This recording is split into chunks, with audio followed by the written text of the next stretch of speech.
మీరు కలిసి వచ్చిన బీజేపీ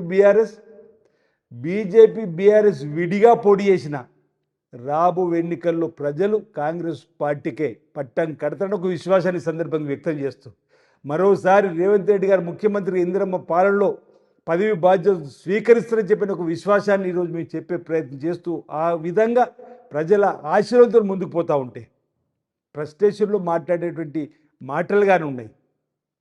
ఈరోజు మీరు బస్సు యాత్ర చేసిన, పాదయాత్ర చేసిన, ఇంకా మోకాలి యాత్ర చేసిన ప్రజలు మిమ్మల్ని విశ్వసించారు. మీరు ప్రజలలోకి వెళ్ళిపోయారు. జరిగిన ఎన్నికలే తార్కాణం. లోక్సభ ఎన్నికల్లో మీరు 0కు పరిమితమైనరు. 3rd ప్లేస్ మీరు కంటోన్మెంట్ ప్లేస్లో జూబ్లీహిల్స్లో జబ్బలు జరుచుకున్నారు. మేము గెలుస్తున్నాం, అయిపోయింది కాంగ్రెస్ పార్టీ పని. 24,000 పైచిలకు మెజార్టీతో కాంగ్రెస్ పార్టీ అభ్యర్థి గెలిచి నవీన్ యాదవ్ గారు బీసీ బిడ్డ. ఈరోజు మీరు చెప్పుకుంటూ పోతే సర్పంచ్ ఎన్నికలు ఎక్కడున్నారు మీరు?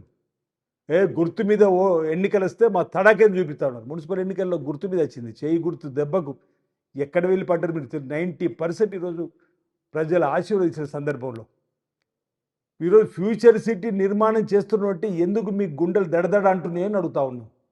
త్రిబుల్-ఆర్ తీసుకొస్తామంటే, మెట్రోను విస్తరిస్తామంటే, మూసి ప్రక్షాళనంటే భయపడిపోతున్న సందర్భం.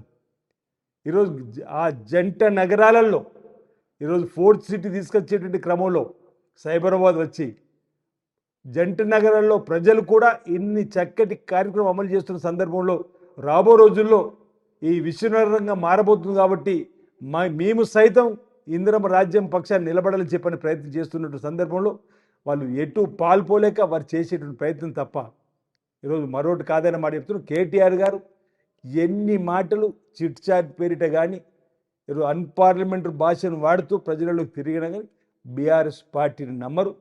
నేను అనేక మార్లు చెప్పిన, ఏ రోజైతే తెలంగాణ రాష్ట్ర సమితి అనే పార్టీ భారతీయ రాష్ట్ర సమితిగా మారిన రోజే తెలంగాణ ప్రాంత ప్రజల పేగుబంధం తెంచుకున్నది.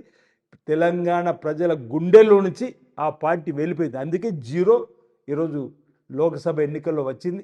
ఏ ఎన్నిక వచ్చినా ప్రజలు వాళ్ళను విస్మరిస్తారు. ప్రజలు వాళ్ళ వెంట ఎట్టి పరిస్థితుల్లో ఉండరనేటువంటి భావన సందర్భంగా నేను వ్యక్తం చేస్తా ఉన్నాను. For more interesting updates,